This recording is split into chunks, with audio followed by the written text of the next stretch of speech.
afternoon, everybody, and welcome to a conversation with Professor Yuval Noah Harari.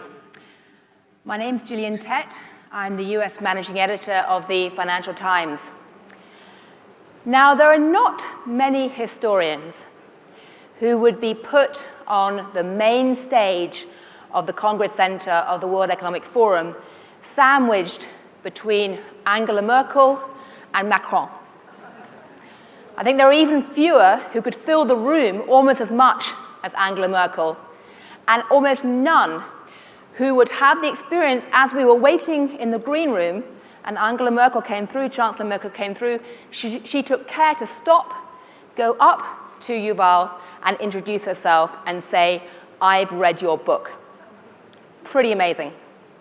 But Yuval Harari has written two very important books which have really shaped the debate, not just inside governments, but inside many businesses and many non-governmental organizations too. One of them, I imagine most of you read, Sapiens. Hands up who in the room has read Sapiens? Okay, well, that is pretty impressive. His second book, Homo Deus, took those themes of Sapiens, looking at the history of mankind, threw it into the future, and looked at the issue of digital. He's got a third book coming out this summer, 21 Lessons for the 21st Century, which is going to look at the present. But what he's going to be talking about today is something that actually Chancellor Merkel touched on in her own speech, which is a question of data. And what do we do about data today? His ideas are very provocative, very alarming, and something that all of you should pay very close attention to now. Professor Harari, Professor Yuval, the floor is yours. Thank you.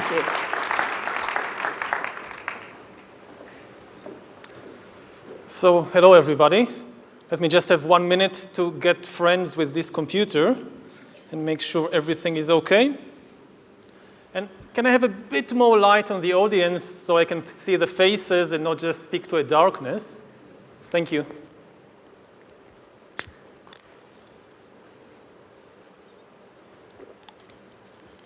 So I want to talk to you today about the future of our species and really the future of life.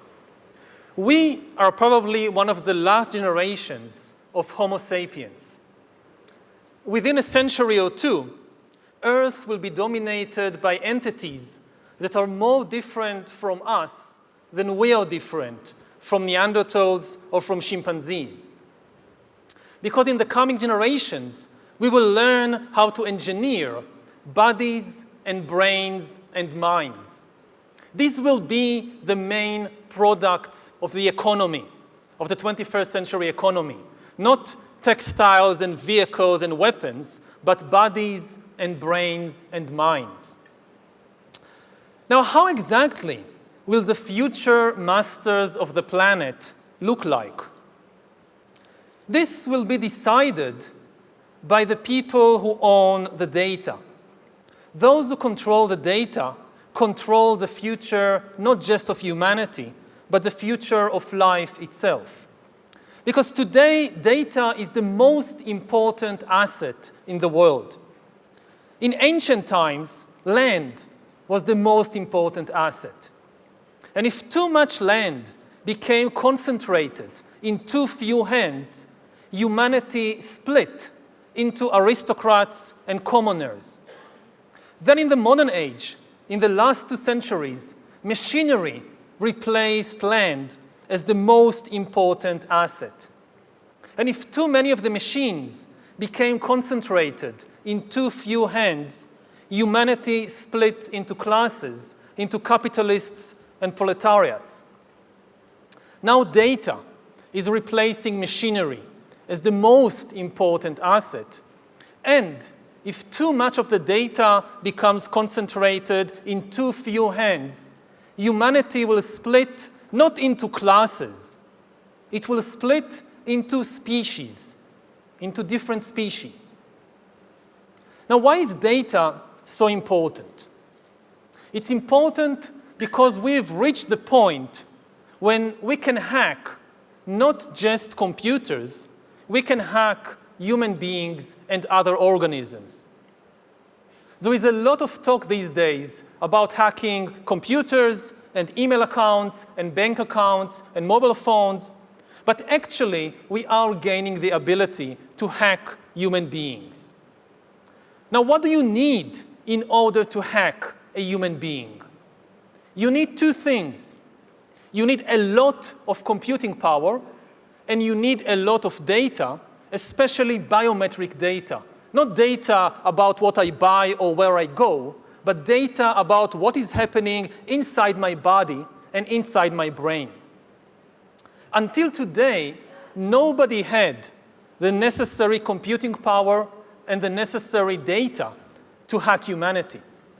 Even if the Soviet KGB or the Spanish Inquisition followed you around everywhere, 24 hours a day, watching everything you do, listening to everything you say, still, they didn't have the computing power and the biological knowledge necessary to make sense of what was happening inside your body and brain and to understand how you feel and what you think and what you want. But this is now changing because of two simultaneous revolutions. On the one hand, advances in computer science, and especially the rise of machine learning and AI, are giving us the necessary computing power.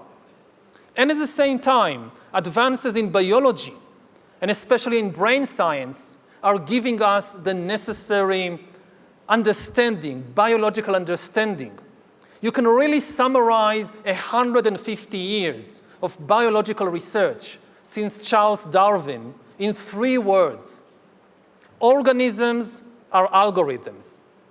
This is the big insight of the modern life sciences, that organisms, whether viruses or bananas or humans, they are really just biochemical algorithms. And we are learning how to decipher these algorithms. Now, when the two revolutions merge, when the infotech revolution merges with the biotech revolution, what you get is the ability to hack human beings.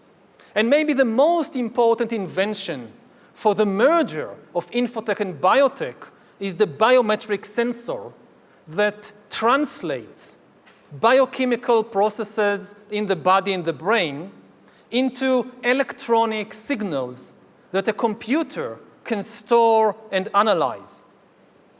And once you have enough such biometric information and enough computing power, you can create algorithms that know me better than I know myself. And humans really don't know themselves very well. This is why algorithms have a real chance of getting to know ourselves better. We don't really know ourselves. To give an example, when I was 21, I finally realized that I was gay after living for several years in denial. And this is not exceptional. A lot of gay men live in denial for many years. They don't know something very important about themselves. Now imagine the situation in 10 or 20 years when an algorithm can tell any teenager exactly where he or she is on the gay-straight spectrum, and even how malleable this position is. The algorithm tracks your eye movements, your blood pressure, your brain activity, and tells you who you are. Now, maybe you personally wouldn't like to make use of such an algorithm. But maybe you find yourself in some boring birthday party of somebody from your class at school, and one of your friends has this wonderful idea that I've just heard about this cool new algorithm that tells you your sexual orientation, and wouldn't it be a lot of fun if everybody just takes turns testing themselves on this algorithm as everybody else is watching and commenting? What would you do? Would you just walk away? And even if you walk away, and even if you keep hiding from your classmates or from yourself, you will not be able to hide from Amazon and Alibaba and the secret police. As you surf the internet, as you watch videos or check your social feed, the algorithms will be monitoring your eye movements, your blood pressure, your brain activity, and they will know. They could tell Coca-Cola that if you want to sell this person some fuzzy, sugary drink, don't use the advertisement with the shirtless girl. Use the advertisement with the shirtless guy. You wouldn't even know that this was happening, but they will know, and this information will be worth billions. Once we have algorithms that can understand me better than I understand myself, they could predict my desires, manipulate my emotions, and even take decisions on my behalf. And if we are not careful, the outcome might be the rise of digital dictatorships. In the 20th century, democracy generally outperformed dictatorship because democracy was better at processing data and making decisions. We are used to thinking about democracy and dictatorship in ethical or political terms, but actually, these are two different methods to process information. Democracy processes information in a distributed way. It distributes the information and the power to make decisions between many institutions and individuals. Dictatorship, on the other hand, concentrates all the information and power in one place.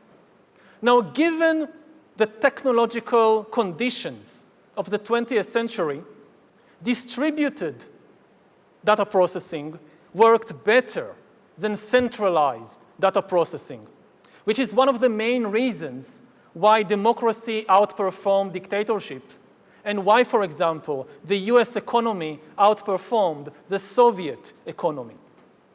But this is true only under the unique technological conditions of the 20th century. In the 21st century, new technological revolutions, especially AI and machine learning, might swing the pendulum in the opposite direction. They might make centralized data processing far more efficient than distributed data processing. And if democracy cannot adapt to these new conditions, then humans will come to live under the rule of digital dictatorships.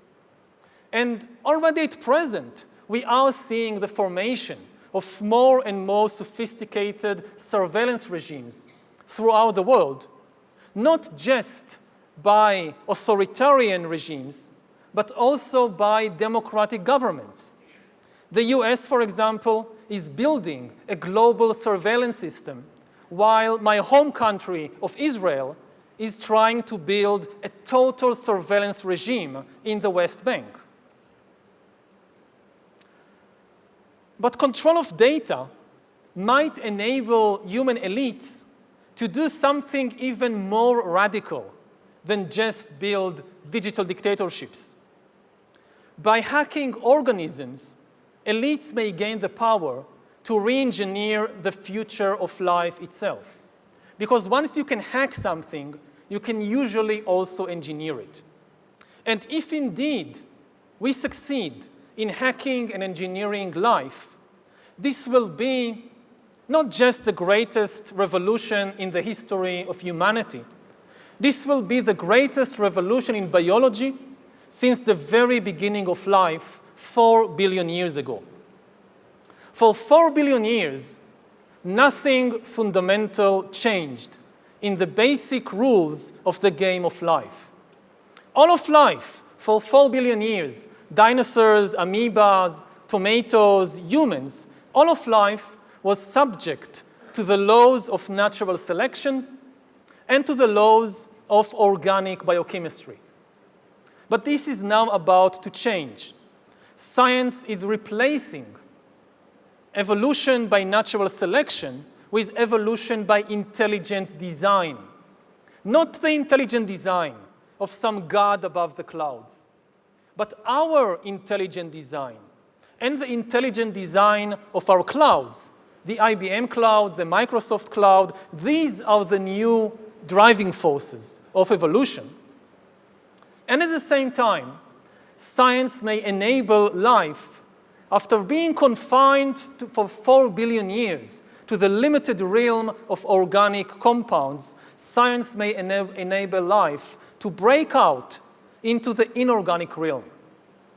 So after 4 billion years of organic life shaped by natural selection, we are entering the era of inorganic life shaped by intelligent design. This is why the ownership of data is so important. If we don't regulate it, a tiny elite may come to control not just the future of human societies, but the shape of life forms in the future. So how to regulate the data, the ownership of data? We have had 10,000 years of experience regulating the ownership of land. We have had a few centuries of experience regulating the ownership of industrial machinery. But we don't have much experience in regulating the ownership of data, which is inherently far more difficult because unlike land and unlike machinery, data is everywhere and nowhere at the same time. It can move at the speed of light, and you can create as many copies of it as you want. So does the data about my DNA, my brain, my body, my life, does it belong to me or to some corporation or to the government or perhaps to the human collective? At present, big corporations are holding much of the data, and people are becoming worried about it. But mandating governments to nationalize the data may curb the power of the big corporations only in order to give rise to digital dictatorships. And politicians really, many politicians at least, are like musicians. And the instrument they play on is the human emotional and biochemical system. A politician gives a speech, and there is a wave of fear all over the country. A politician tweets, and there is an explosion of anger and hatred. Now, I don't think we should give these musicians more sophisticated instruments to play on. And I certainly don't think they are ready to be entrusted with the future of life in the universe, especially as many politicians and governments seem incapable of producing meaningful visions for the future, and instead, what they sell the public are nostalgic fantasies about going back to the past. And as a historian, I can tell you two things about the past. First of all, it wasn't fun. You wouldn't like to really go back there. And secondly, it's not coming back. So nostalgic fantasies really are not a solution. So who should own the data? I frankly don't know. I think the discussion has just begun. Most people, when they hear the talk about regulating data, they think about privacy, about shopping, about companies, corporations that know where I go and what I buy. But this is just the tip of the iceberg. There are much more important things at stake. So the discussion has hardly begun, and we cannot expect instant answers. We had better call upon our scientists, our philosophers, our lawyers, and even our poets, or especially our poets, to turn their attention to this big question. How do you regulate the ownership of data? The future, not just of humanity, but the future of life itself may depend on the answer to this question. Thank you.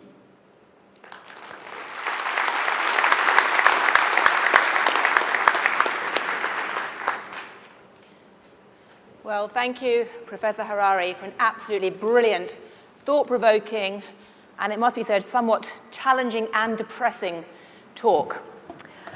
I must say, I'm quite starstruck sitting here, listening to that stream of ideas. And I'd like to start with a very simple question, which is this. You paint this picture of a future that's quite scary. How soon do you expect that future to be here? Are we talking about 2 years, 20 years, 200 years? I mean, how soon could we be dealing with digital dictatorships? I think that the timescale is decades. I mean, in 200 years, I guess there won't be any sapiens left. There'll be something completely different. 2 years, it's far too soon. So we're talking about a few decades. Nobody knows exactly how many. Right. Now, you're unusual because you actually stood up on that stage and you said, I don't know what the answer is. Okay, that's not something you hear a lot at the World Economic Forum. It's admirably humble. But I'm curious, as you look around the world today, do you see any countries or any groups of people or any academic groups that seem to be having a sensible debate about this? Do you see any reason for encouragement at all?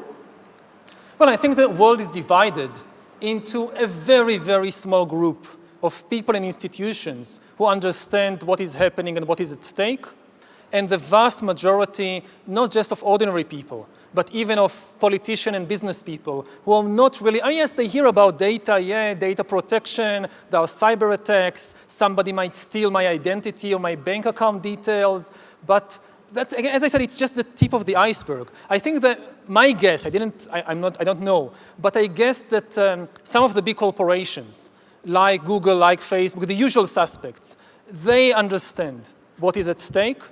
I also think that some governments, especially the Chinese government, I think they understand what is at stake. I think certainly most humans have no idea. Right. Again, the thing is, just to make it clear, it's the biometric data is the key. When people think about data, they mostly think about where I go, what I buy. When they think about hacking, they think about computers. They talk about AI, about machine learning. They forget the other side of the equation, which is the life sciences, the brain sciences. The brain sciences are giving us access to here. This is what we really tried, what somebody is really trying to hack is this, not this. Right. I mean, China is interesting because I remember sitting at a table a few years ago in Davos with a senior Chinese official and we were arguing about democracy, and he said, well, you in the West have democracy, we have social media. And the point was that Chinese government is using social media to not just monitor its citizens, but also act as a weather vane to gather information about what's happening in terms of public sentiment and ensure that they stay 1 inch ahead of that to stop any explosions. Do you see China as a place where this type of digital dictatorship is most likely to emerge? Well, I don't know.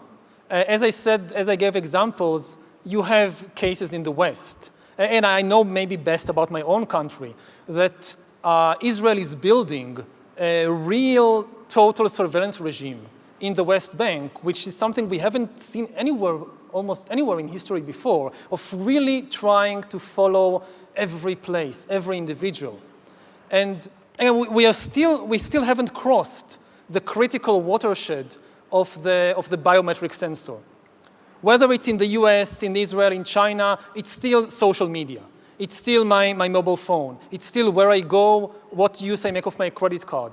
We still don't really have the technology to go inside, but we are maybe 5 years, 10 years away from having the technology. So maybe to give an extreme example, let's say you live in North Korea, and you have to wear this bracelet, which constantly monitors what is happening inside your body. And you walk into a room, and you see the picture of the dear leader on the wall, and the bracelet can know what is happening to your brain, to your blood pressure, as you see this picture. So this really, what is meant by a digital dictatorship. I mean, it makes 1984 sound positively... Child's play. Child's play, yeah. Exactly. You say you don't know what to do about this, but imagine for a moment that you were dictator, be that digital or not. What would you do right now to help humanity deal with this?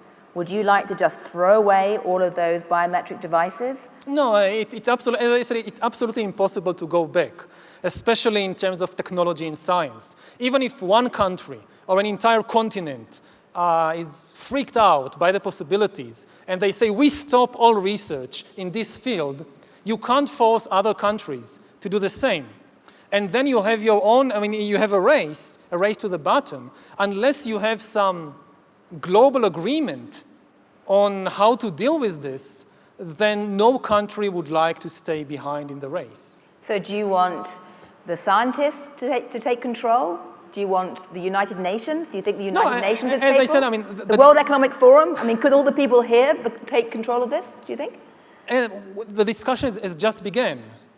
I don't think we should panic. We should just, first of all, be aware that this is what we are facing. And there are many possibilities, also technological possibilities. How, for example, when we talk about regulating ownership of land, we have a very clear picture what it means. Okay, you have a plot, you have a field, you build a fence around, you have a gate, you stand at the gate, and you say, okay, you can come in, you can't. This is my field. Now, what does it mean in terms of the data about my DNA or what's happening in my brain? What's the analogy of the fence and the gate? We just don't understand. So I think we are in an analogous position to where we were with the Industrial Revolution 200 years ago. And you just need time. When you start a discussion, I know this from class, from university, you start a discussion and somebody raises the hand and says, okay, but what should I write in the test? And no, we are not there yet. We should first have a discussion about this. I don't have all the answers. Right. One thing I find fascinating in your description of the digital economy is that it actually involves a picture of society which is not quite the picture that normal economists have. Because most of the digital exchanges today don't actually involve money. People are giving up data in exchange for services. Yeah. And that's something that no economic model can capture right now. And frankly, the legal models can't either in terms of the antitrust. So I'm curious, when you look at this problem, it's not quite economics. It's certainly not just computer science. It's not really any particular discipline. Do you think this means that universities need to rethink how they categorize academics? Who is going to take this overarching view to try and talk about these issues? And I have to say, I'm trained as an anthropologist, so I'd love to say the anthropologists, but I'm not waiting on them either.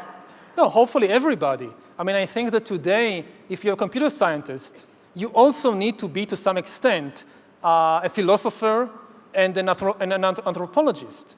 It's now part of the business. And I think maybe, again, to try and focus it, you talked about different exchanges in the world. Maybe the most important exchange in this respect will be in healthcare. The big battle over what we today call privacy will be between privacy and health. Do you give access to what is happening inside your body and brain in exchange for far better healthcare? And my guess is that health will win, hands down. People will give up their privacy in exchange for healthcare, and maybe in many places they won't have a choice. They won't even get insurance if they are unwilling to give access to what is happening inside their bodies. Right. So another big exchange that will not involve money, but still be very, very important. Last quick question, then we must wrap, sadly. When it was all about land control, the elites essentially had feudalism. We called it feudalism in history. Mm-hmm. When it was all about the industrial machines, we had capitalism and Marxism. Have you thought of a word to describe this new world of dataism? Yeah, I tried dataism, but I don't know. Words have their own life, and what word catches and what word doesn't, it's really a coincidence. Well, maybe answers on the postcard if anyone in the hall has an idea, or tweet it out, or send him an email, or whatever digital communication you like. But anyway, on behalf of everyone here, I can see from the faces, people are actually not looking at their mobile phones. They're actually looking at you. They are rapt. That is quite an achievement. And thank you very much indeed for both inspiring us and terrifying us. Thank you. Thank you, Gillian. Thank you.